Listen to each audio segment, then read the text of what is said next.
ओम शांति। 3/12/1970 की अव्यक्त बाप दादा की अव्यक्त वाणी है। सामना करने के लिए कामनाओं का त्याग। आज हर एक अव्यक्त स्थिति का अनुभव कर रहे हैं। कहाँ तक हर एक निराकारी और अलंकारी बने हैं वह देख रहे हैं। दोनों आवश्यक है। अलंकारी कभी भी देह अहंकारी नहीं बन सकेगा। इसलिए सदैव अपने आप को देखो कि निराकारी और अलंकारी हूँ। यही है मन मनाभव मध्याजी भाव। स्व स्थिति को मास्टर सर्वशक्तिवान कहा जाता है। तो मास्टर सर्वशक्तिवान बने होना, इस स्थिति में सर्व परिस्थितियों से पार हो जाते हैं। इस स्थिति में स्वभाव अर्थात सर्व में स्व का भाव अनुभव होता है और अनेक पुराने स्वभाव समाप्त हो जाते हैं। स्वभाव अर्थात स्व में आत्मा का भाव देखो, फिर यह भाव स्वभाव की बातें समाप्त हो जाएगी। सामना करने की सर्वशक्तियाँ प्राप्त हो जाएगी। जब तक कोई सूक्ष्म व स्थूल कामना है तब तक सामना करने की शक्ति नहीं आ सकती। कामना सामना करने नहीं देती। इसलिए ब्राह्मणों का अंतिम स्वरूप क्यों गाया जाता है मालूम है? इस स्थिति का वर्णन है इच्छा मात्रम अविद्या। अब अपने से पूछो, इच्छा मात्रम अविद्या, ऐसी स्थिति हम ब्राह्मणों की बनी है। जब ऐसी स्थिति बनेगी तब जय जयकार और हाहाकार भी होगी। यह है आप सभी का अंतिम स्वरूप। अपने स्वरूप का साक्षात्कार होता है। सदैव अपने संपूर्ण और भविष्य स्वरूप ऐसे दिखाई दे जैसे शरीर छोड़ने वाले को बुद्धि में स्पष्ट रहता है कि अभी अभी यह छोड़ नया शरीर धारण करना है। ऐसे स्वयं बुद्धि में यही रहे कि अभी अभी इस स्वरूप को धारण करना है। जैसे स्थूल चूल्हा बहुत जल्दी धारण कर लेते हो, वैसे यह संपूर्ण स्वरूप धारण करो। बहुत सुंदर और श्रेष्ठ वस्त्र सामने देखते फिर पुराने वस्त्र को छोड़ व नया धारण करना क्या मुश्किल होता है। ऐसे ही जब अपने श्रेष्ठ संपूर्ण स्वरूप व स्थिति को जानते हो सामने है, तो फिर वह संपूर्ण श्रेष्ठ स्वरूप धारण करने में देरी क्यों? कोई भी अहंकार है तो वह अलंकारहीन बना देता है।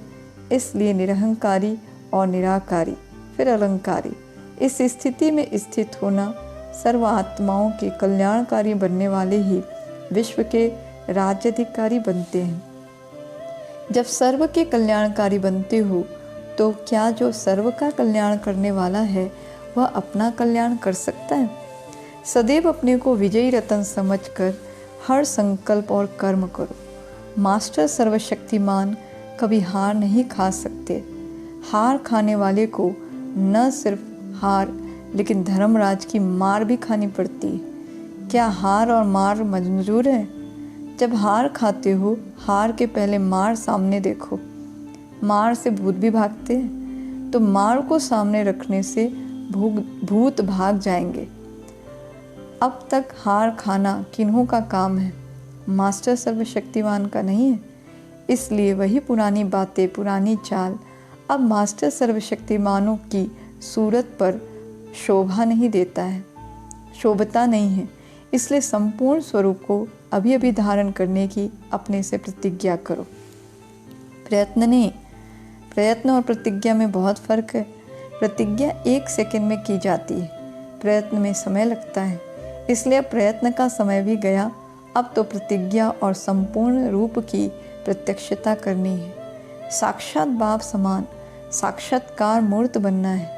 ऐसे अपने आप को साक्षात्कार मूर्त समझने से कभी भी हार नहीं खाएंगे। अभी प्रतिज्ञा का समय है, न कि हार खाने का। अगर बार बार हार खाते रहते हैं तो उसका भविष्य भी क्या होगा? ऊंचे ऊंचे पद तो नहीं पा सकते। बार बार हार खाने वाले को देवताओं के हार बनाने वाले बनना पड़ेगा। जितना ही बार बार हार खाते रहेंगे उतना ही बार बार हार बनानी पड़ेगी। रत्न जड़ित हार बनते हैं ना। और फिर द्वापर से भी जब भक्त बनेंगे तो अनेक मूर्तियों को बार बार हार पहनाना पड़ेगा। इसलिए हार नहीं खाना। यहाँ कोई हार खाने वाला है क्या? अगर हार नहीं खाते तो बलिहार जाते। अभी बलिहार व बलि चढ़ने की तैयारी करने वाले हो। समाप्ति में बलि चढ़ना है व चढ़ चुके हो। जो बलिहार हो गए हैं उन्हों का पेपर लेंगे। इतने सभी को आज से कोई कंप्लेन नहीं आएगी। जब हार नहीं खाएंगे तो कंप्लेन फिर काहे की? आप लोगों का पेपर वतन में तैयार हो रहा है। अच्छा, ओम शांति, ओम शांति।